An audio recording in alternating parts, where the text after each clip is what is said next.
silent yung cellphone. Alam na mahirap yun eh. Nagme-message sa Panginoon. Mabuti pa yung message sa cellphone. Pag tumunog yun, takatarang-takaran sa yun. Hindi natin alam, sa type mo. Ano? Naibigan ko ba? Ay, baka na yung Sunday ito. Nakibig sa Korea, talagang bawal ang cellphone. Lahat ng cellphone nasa basket. Lahat ng cellphone nasa basket. Pagpasok mo, o cellphone mo basket. Pag mo o cellphone mo basket. Ano, bawal na cellphone sa tanong na pagsamba. Gawin na natin yun, ano? Pwede ba natin gawin? Pwede na yan. Next week, gawin natin, no? Lahat ng mga cellphone, lagyan natin sa basket.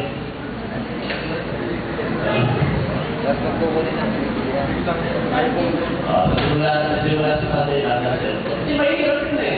Message sa Panginoon. Alam ba natin, nakikita rin din mo. Dati rin ako dito, pero hindi siya nakikinig. Okay. So yan, bakit kaibigan na pala ito? Bring him praise before Satan and his demons. Ephesians chapter 3, verse 11, pansin niyo.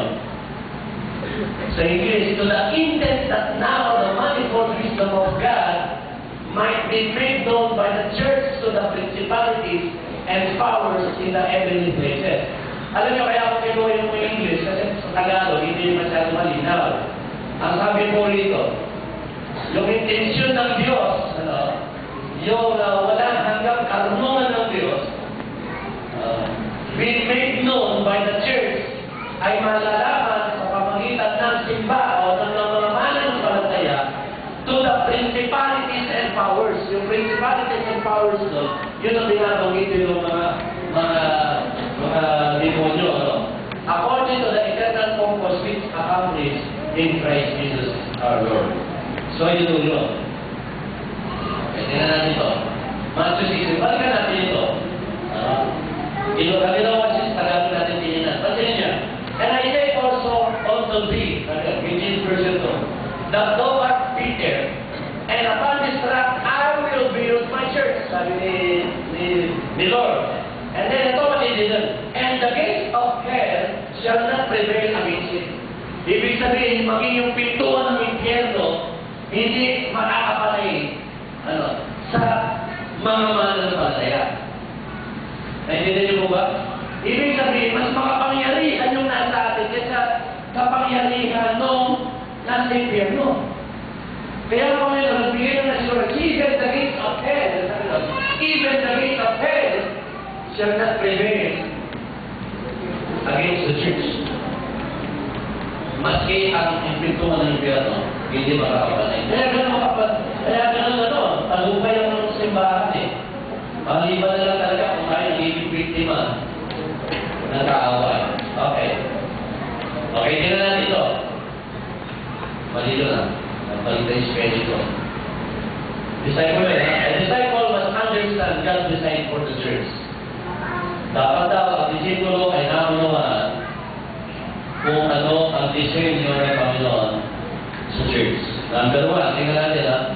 Dapat alam natin yung purpose. Ano yung church? Ano yung church? Ha? Ang church. Ano yung church? Sino yun? Sino yung born out from? Yung mga tao. Tayo. Ngayon, bilang church, dapat naintindihan natin yung purpose. Pangalawa, dapat naintindihan natin kung ano yung magiging product. And then, pangatlo, dapat naintindihan natin kung ano yung process. So, inintay natin ito.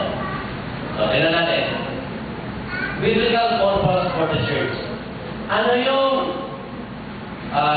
layunin ng church ayon sa Banal na Kasulatan? John 15:8 sabi, for this my Father is glorified that you bear much fruit, so you will be my disciple. Ano yun? Yung purpose ng church, dumami. Sino yung church? Tayo. Sino yung church? Tayo. Sabihin sa katabi mo, ikaw yung kapatid. So ano na yun eh? Ano ang purpose? Ang purpose niya, nasabi yan, for this my Father is glorified. Nanonolhati, nabibigyan ng karangalan at Ama, nasabi rito, kung kayo'y nagbubunga ng sagana.